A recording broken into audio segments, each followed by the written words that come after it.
அதாவது எலெக்ஷனுக்கு வந்து இம்பேக்ட்ங்கிறது அது ஒரு விஷயம். பட் என்னன்னா இப்படி ஒரு ஆபத்து இந்த நேரத்தில் கொண்டு இருக்க சட்டமன்ற தேர்தல் நடக்கும் பொழுது இந்த மசோதாவை ஒன்றிய அரசு கொண்டு வர்றாங்க.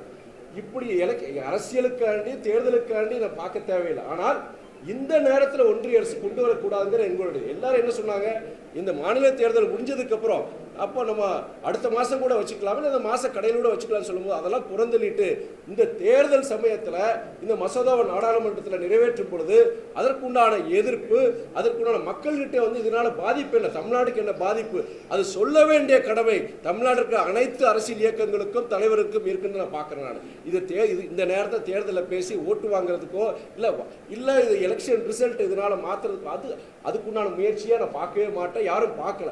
ஆனால் முக்கியமாக தமிழ்நாட்டுக்கு என்னென்ன பாதிப்புகள் வரும், நாளைக்கு நமக்கு திட்டங்கள் வராது, திட்டங்களுக்கு நிதி வராது, கொள்கைகளை அடிப்படையில் பாலிசி லெவலையும் பொறுத்த வரைக்கும் நம்ம நினைச்சது கொண்டு வர முடியாது, நம்ம நினைக்காதெல்லாம் அவங்க திணிப்பாங்க.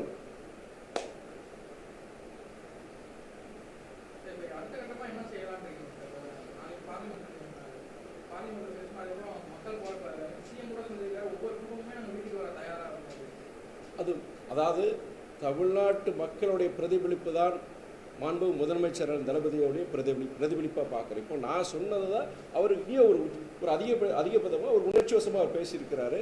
பட் எனக்கு என்ன ஒரு நம்பிக்கை இருக்குன்னா, இந்த கான்ஸ்டியூஷன் அமெண்ட்மெண்ட்டுக்கு, இந்த அரசியலமைப்பு சட்ட திருத்தத்துக்கு வந்து 2/3 மெஜாரிட்டி வேணும். அந்த 2/3 மெஜாரிட்டி வந்து இன்னைக்கு நம்ம ஒன்றிய அரசு பாஜக அரசுக்கு அந்த மெஜாரிட்டி கிடைக்காதுங்கிற நம்பிக்கை அடிப்படையில் இருக்கு. ஆனால் அதே வேளையில் கடந்த காலங்களில் பார்த்துருக்குறோம், இது போன்ற ஒரு மாநிலங்களுக்கு எதிரான மசோதாக்கள், இதெல்லாம் ஜனநாயகத்துக்கு எதிரான மசோதாக்கள் அவங்க ஏதாவது குறுக்கு வழியில் ஏதாவது கொண்டு வரதுக்கான வாய்ப்புகள் இருக்குது.